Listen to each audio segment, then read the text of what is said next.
Olá, minha amiga, meu amigo. Hora do nosso encontro nesta terça-feira, 7 de abril. Em 7 de abril de 1831, o imperador do Brasil, Pedro I, abdicava em favor de seu filho, Pedro II, ainda menor de idade, tendo como regente o José Bonifácio. Veio para Portugal para resolver uma questão que envolvia o herdeiro do trono, né, que era a filha dele, a Maria II. E o irmão Miguel tinha derrubado a Maria II, ele veio lutar contra o irmão Miguel. E aqui no Rossio, no centro de Lisboa, se juntam os dois. Lá em cima da coluna está Pedro IV, aqui em Portugal. E atrás, aquele teatro maravilhoso se chama Maria II, uma rainha de Portugal que nasceu no Rio de Janeiro, no Palácio São Cristóvão. Não esqueça de se inscrever e ao final de deixar o gostei ou não gostei.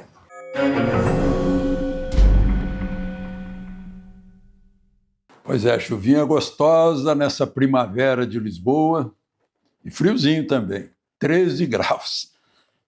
É uma chuva fininha, fraquinha, mas molha. Bom, gente, quando um país está numa era em que é preciso noticiar o óbvio, dizer o óbvio, pregar o óbvio, dar discurso ao óbvio, e o óbvio vira notícia, é porque há uma crise muito grande, contrariando o óbvio, as coisas normais. Eu quero me referir ao discurso do ministro André Mendonça na Assembleia Legislativa de São Paulo, onde ele foi homenageado na segunda-feira à noite, e foi destacado o seguinte trecho, né, no noticiário, como se fosse novidade, né? Veja só, é incrível. Imparcialidade é olhar para as pessoas de modo igualitário. Ele está falando sobre a visão do juiz. É considerar os interesses envolvidos de forma equânime. É não privilegiar amigos, é não perseguir inimigos. O óbvio precisa ser lembrado, uma coisa óbvia. Meu Deus do céu, né? Em tempos de perseguições, de injustiças, de desequilíbrios, se um juiz não gosta de alguém, ele é suspeito, ele não pode julgar. Se alguém é primo dele, parente, até terceiro grau, não pode. Mas é o que está acontecendo, né? Infelizmente. E aí, veja só, lá em São Paulo, a OAB de São Paulo fez uma pesquisa que foi divulgada ontem também. Só 13,5% dos advogados de São Paulo aprovam o Supremo. Ou melhor, os ministros do Supremo, né? 66% desaprovam. E isso tem a ver com a justiça também. Olha só, desembargador do Maranhão. Notícia da Polícia Federal, divulgada no Estadão. Desembargador Antônio Pacheco Guerreiro Júnior, na delação de Maurílio Ramalho de Oliveira, ele disse que pagou 1 milhão para esse juiz, mais 2.000 hectares de terra para esse desembargador. Numa discussão da gleba, que ele havia comprado, né? Agora diz aqui, o Estadão, meu Deus, gente, leiam mais para escrever direito. Adquirida por Maurílio junto ao empresário Manuel Nunes Ribeiro Filho. Junto ao, eu não entendi. Adquirida do empresário, será que foi isso? Ou os dois adquiriram juntos? Meu Deus do céu! Jornalismo tem que ter clareza, simplicidade e objetividade. Não dá para entender, né? Aí vai adiante, né? Que tinha uma dívida junto, esse gosta do junto, uma dívida junto ao Banco do Nordeste. Vou lá ver qual é a loja que está ao lado do Banco do Nordeste, onde é que ele tem a dívida final. Ou será que ele tinha uma dívida no Banco do Nordeste? Ou uma dívida com o Banco do Nordeste? Meu Deus do céu. E hoje, 7 de abril, é dia do jornalista. A propósito, tem mais uma, né? Eu chego meio atrasado, porque o acidente foi no fim de semana. Um avião, um monomotor, na decolagem, bateu num restaurante que felizmente estava vazio, mas morreram as 4 pessoas que estavam dentro do monomotor, em Capão da Canoa. Capão da Canoa fica no litoral. Fica ao mar, é uma praia marítima. E o Estadão deu a notícia e botou no título que Capão da Canoa é no interior do Rio Grande do Sul. Mas mostrou no mapa que fica no litoral. Eu acho que é falta de leitura, e lá no Estadão, bem que podia ter alguém para dar aulas de português por lá, né? Mas, pior ainda, na televisão, lá do Rio Grande do Sul, o repórter foi para o local e disse que descobriu a causa do acidente é que o avião decolou contra o vento. E o jornalista que estava no estúdio disse, essa é uma agravante, decolou contra o vento. E a moça que estava ali ouvindo, outra jornalista, a mesma coisa. Puxa, decolou contra o vento, por isso caiu. Gente, vocês nunca empinaram pipa, papagaio, pandorga no Rio Grande do Sul? Experimente empinar a favor do vento para ver se sobe.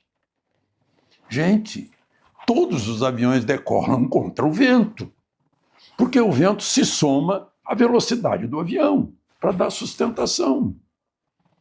Quanto mais vento passar por cima da asa e por baixo, por cima passa assim, por baixo passa assim, o avião se sustenta no bordo de ataque, depois sai no bordo de fuga. Né?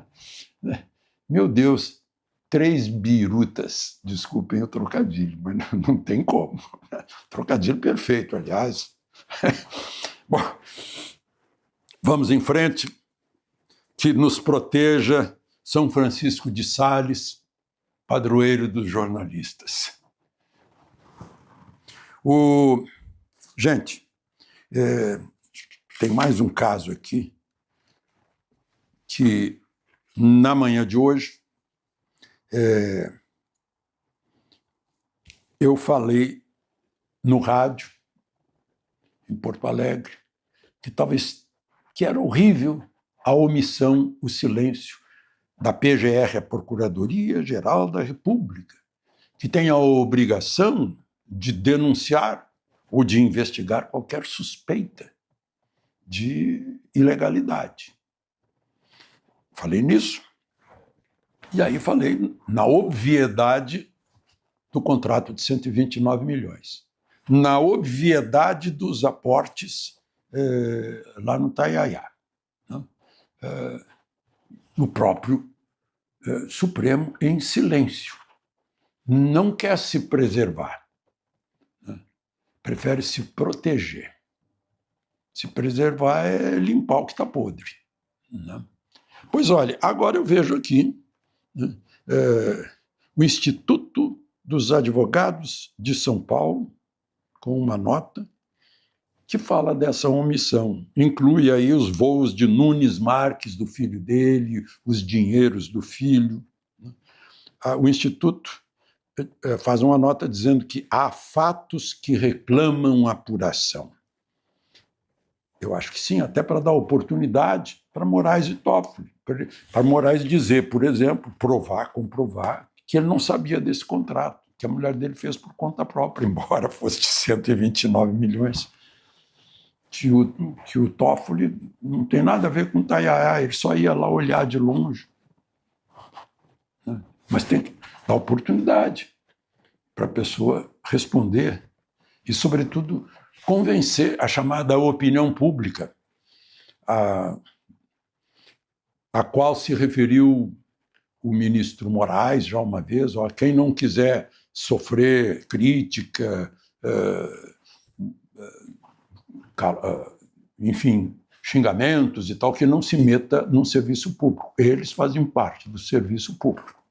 Eles são servidores do público. E o público quer saber, porque o público é que paga 46 mil de salário para o ministro do Supremo, que paga o cafezinho, o chá, os biscoitos, as togas, os carros, a manutenção do prédio, a construção do prédio, é o público que paga, né? Então, por isso que a Constituição, no artigo 37, exige publicidade e moralidade antes disso, né? Aí, eu estou falando de moralidade, eu vi aqui que no Estadão também. Lá na coluna do Estadão diz, olha, estão preparando as perguntas para a sabatina do Messias. A sabatina do Messias, vão perguntar sobre o Master, sobre o que ele acha dos contatos do Master com o Supremo. É tudo que o Messias quer. Falar sobre abobrinhas que todo mundo conhece já. Gente, a exigência é notável saber jurídico. É disso que tem que perguntar. E fazer perguntas também para saber como é que está a reputação, se é ilibada, não é. 35 anos todo mundo sabe que ele já tem. Vai ser uma festa, ele vai dar respostas políticas e tal, e ninguém vai fazer perguntas técnicas, né, sobre o que ele pensa a respeito de questões constitucionais, como, por exemplo, o artigo 53, né? Deputados e senadores são invioláveis por quaisquer palavras, votos, opiniões, civil ou penalmente, criminalmente, né? Sobre isso, né? Sobre o artigo 5º, liberdade de expressão, né? Sobre o 220, né? Que ninguém precisa pedir licença para publicar informação, né?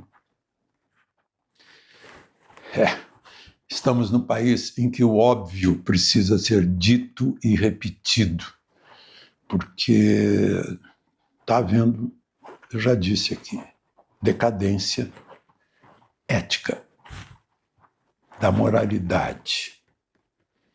E a gente não está se dando conta. Tem que acordar. Ainda mais que esse ano é eleitoral.